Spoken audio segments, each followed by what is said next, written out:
Quand il est mort, beaucoup sont fatigués, beaucoup sont dépaysés. Parce que beaucoup ont mis leur espoir en Jésus, financièrement surtout. Beaucoup ont abandonné le travail pour suivre Jésus.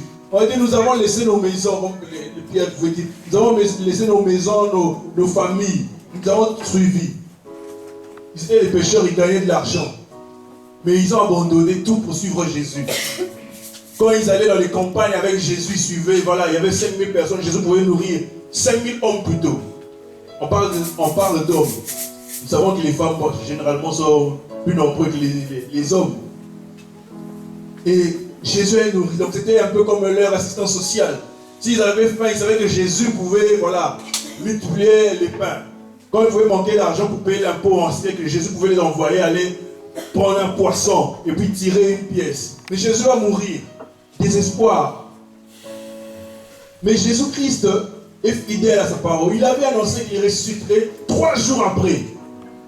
Les femmes ont vu que Jésus est ressuscité. Elles viennent annoncer. Mais certains disciples, certains apôtres ne croient pas en cette bonne nouvelle. Et pourtant, c'était une bonne nouvelle. Oh oui, mais on veut réfléchir, on veut raisonner. Et ces disciples sur le chemin de Emmaüs, ils allaient vers Emmaüs, c'était un village. Ils étaient à 2. Et puis soudainement, en marchant, quelqu'un qui apparaît. Il dit, mais vous parlez de quoi? Et pendant qu'ils étaient en train de marcher, ils parlaient. Ils étaient un peu dépaysés, ils parlaient, mais voilà, de Jésus. Et Jésus qui a suivi, il dit, maintenant aujourd'hui, on a abandonné tout le travail. Encore faire des CV, peut-être se disant, encore faire des CV. Et pourtant, mais j'avais un bon job.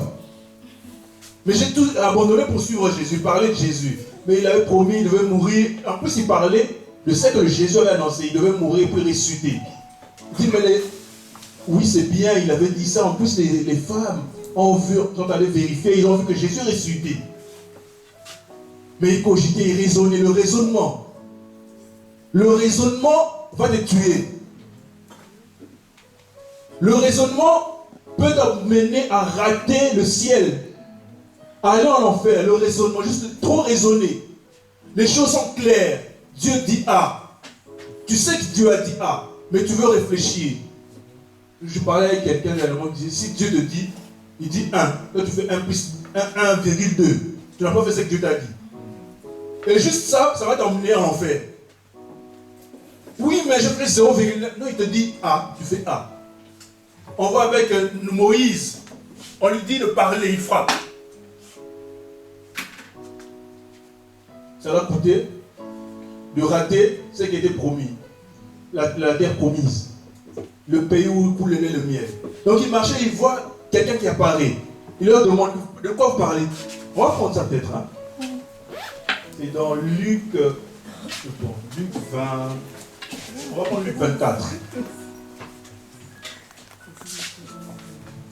C'est juste pour être dans le contexte par rapport à ce chant. Moi j'aime beaucoup les contextes.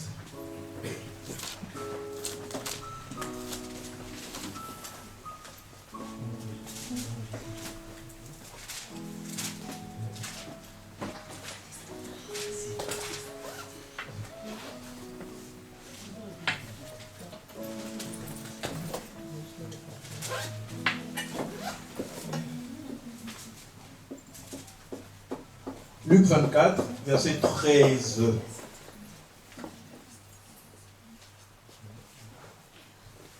Luc 24, je vais l'enseigner à partir du verset 13. Or, voici 2 d'entre eux étaient ce jour-là en chemin pour aller à un village nommé Emmaüs, éloigné de Jérusalem, de 60 stades, et ils s'entretenaient ensemble de toutes ces choses qui étaient arrivées. Et il arriva que comme ils s'entretenaient et discutaient entre eux, Jésus lui-même s'approcha et se mit à marcher avec eux.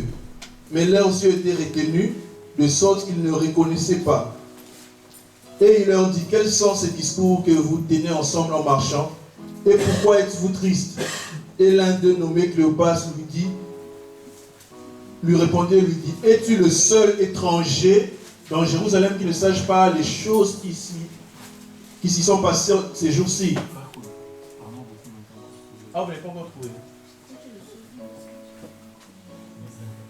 Luc 24, verset 13.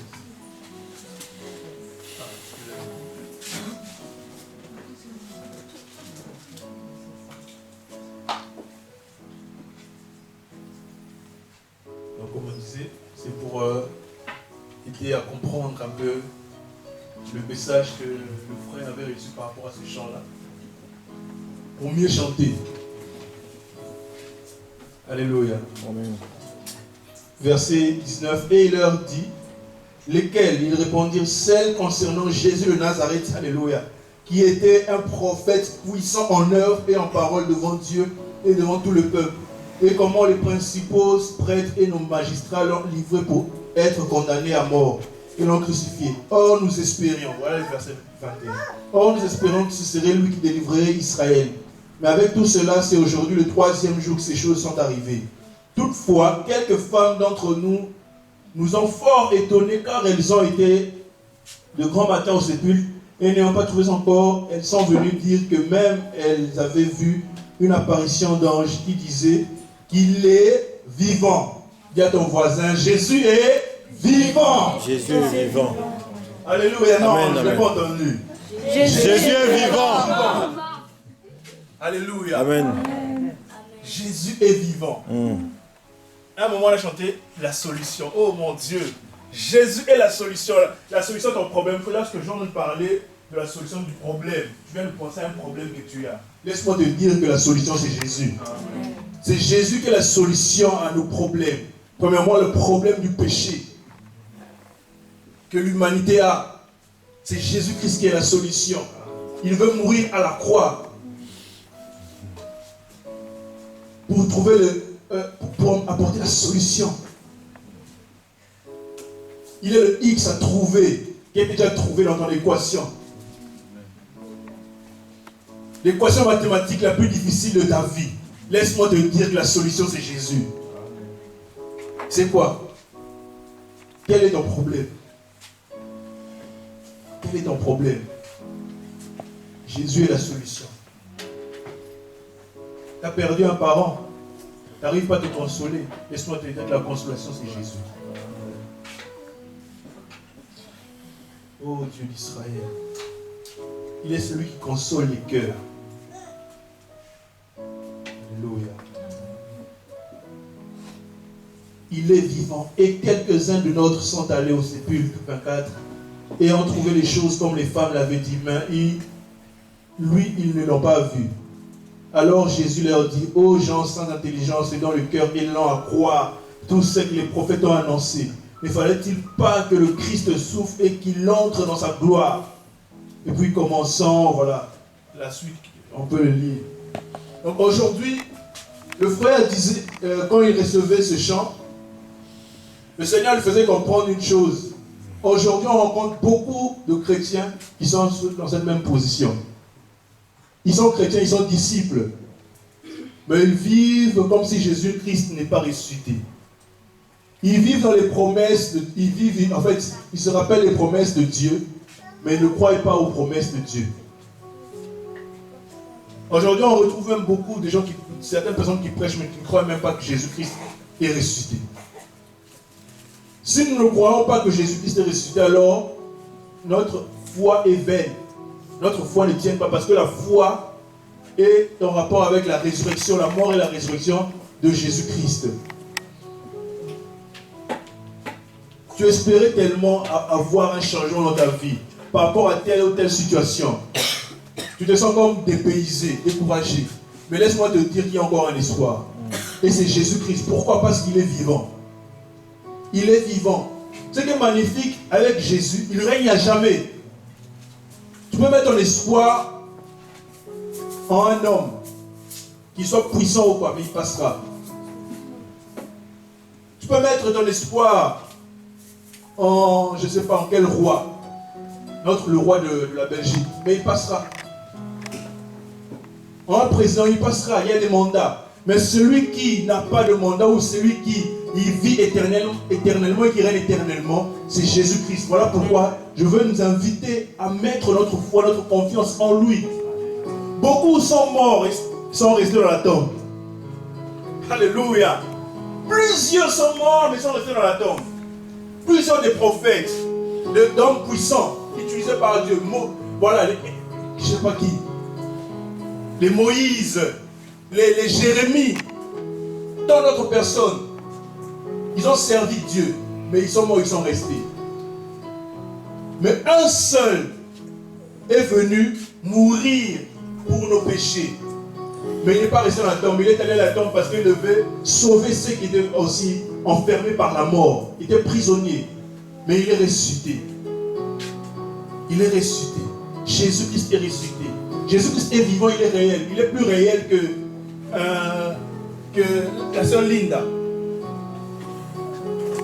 Plus réel qu'Harold. Jésus-Christ est plus réel que toi, mon frère. Jésus-Christ est plus réel. Alléluia. Amen. Ne soyons pas dans la tristesse. Beaucoup de chrétiens, comme on disait, ces chrétiens vivaient dans la tristesse. Et pourtant, la Bible dit, réjouissez-vous toujours dans le Seigneur. Je le répète, réjouissez-vous.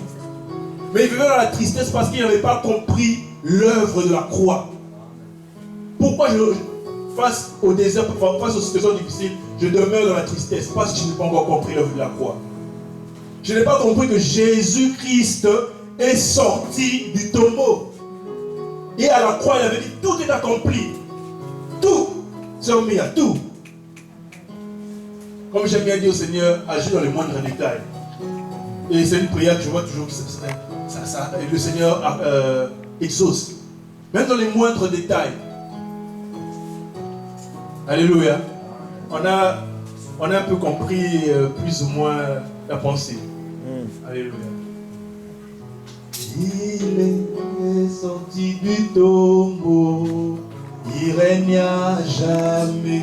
Son nom c'est Jésus de Nazareth. Il est sorti du tombeau. On peut se lever pour chanter ces chants s'il vous plaît. Son nom c'est Jésus de Nazareth. Il est sorti du tombeau. Il régna jamais. Son nom c'est Jésus de Nazareth. Il est sorti du tombeau. Il régna jamais. Son nom c'est Jésus de Nazareth. Il est sorti du tombeau. Il régna jamais. Son nom c'est Jésus de Nazareth. Il est sorti du tombeau. Le tombeau est vide, Jésus ressuscité.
est sorti du tombeau, Dieu.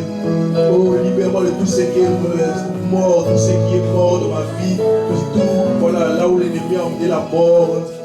Seigneur, toi tu es sorti du tombeau, viens délivrer, arrache, enlève. Seigneur, tu as vaincu la mort. Prie Dieu, prie Dieu, prie Dieu, prions. Seigneur, tu nous délivres de la mort car tu es sorti du tombeau de choix. Tu es la solution car tu es sorti du tombeau, Seigneur. Mon problème, Seigneur, tu es sorti du tombeau de choix. Oh oui, Seigneur, tu as vaincu la mort de choix. Tu as vaincu la mort, Jésus, tu as vaincu la mort de choix. Tu règnes à jamais. Tu règnes à jamais, Jésus. Oh, règne dans ma vie, Seigneur. Oh, Seigneur, s'il y a le règne de la mort quelque part, de ma vie, de ma famille, Seigneur, toi viens régner le choix, toi viens régner Jésus, que la mort n'ait point de place, Seigneur, de ma vie, de ma famille, Seigneur, de la vie de mon frère, de ma soeur, qu'il n'y ait point la mort de choix, que la mort lâche, Seigneur, au nom de Jésus, que la mort lâche, Seigneur, que la mort lâche, que la mort lâche, au nom de Jésus, que la mort lâche, Seigneur, oh, ce choix, que tu es sorti du tombeau, tu es sorti du tombeau, Jésus, tu es sorti du tombeau, Jésus, et tu règnes à jamais. Nous refusons le règne de la mort dans nos familles, nous refusons le règne de la mort dans nos familles. Oh, Seigneur, la vie de Jésus vient de la résurrection, Seigneur, la résurrection, Seigneur, sur nos familles, la résurrection du Seigneur, dans nos vies, dans nos familles, dans nos maisons, au nom de Jésus, dans cette vie de pense, oh, nos choix, dans cette jeunesse, Seigneur. Alléluia, merci Seigneur. Oh, merci Seigneur, le choix. Oh, merci Jésus, tu n'as jamais le choix. Oh, tu n'as jamais le choix. Règne auprès de nous. Alléluia. Tu vas dire à Jésus, règne dans ma vie, règne dans ma vie. Oh, règne en Seigneur, règne dans ma famille. Oh, Jésus, règne dans ma vie. Règne dans ma vie. Règne dans la vie. Règne dans la vie de nos enfants. Règne, Seigneur, dans nos vies, Seigneur. Oh, règne, Seigneur, dans nos vies, le choix. Règne dans la vie de nos frères et sœurs, de nos parents. Règne le choix. Règne dans nos vies, Jésus. Règne dans nos vies, Seigneur. Règne dans ma vie, Seigneur. Oh, Jésus, je prie à toi, Seigneur. À toi, tu règnes à jamais. Tu es sorti du tombeau. Tu règnes à jamais. Règne, Seigneur. Règne, Seigneur, dans nos vies. Règne dans nos vies, Jésus. Règne dans nos vies. Oh, Jésus de Nazareth. Oh, le choix.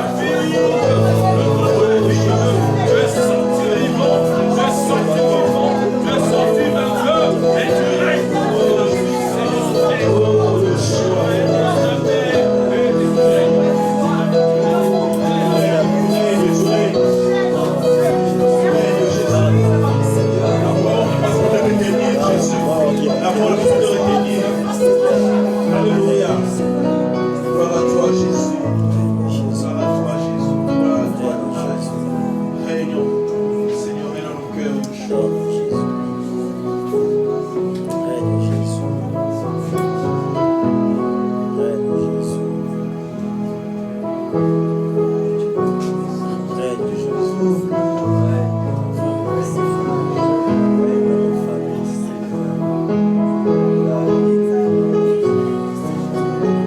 J'aimerais que tu pries pour ton voisin. Dis, Seigneur, règne dans sa vie. Seigneur Jésus, règne dans la vie de mon voisin. Oh, règne, Seigneur, dans la vie de mon voisin. Règne dans la vie de mes voisins. Règne dans la vie de mes voisins. Règne, Seigneur, Jésus. Règne dans la vie de mes voisins.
choisi. Mes yeux sont fixés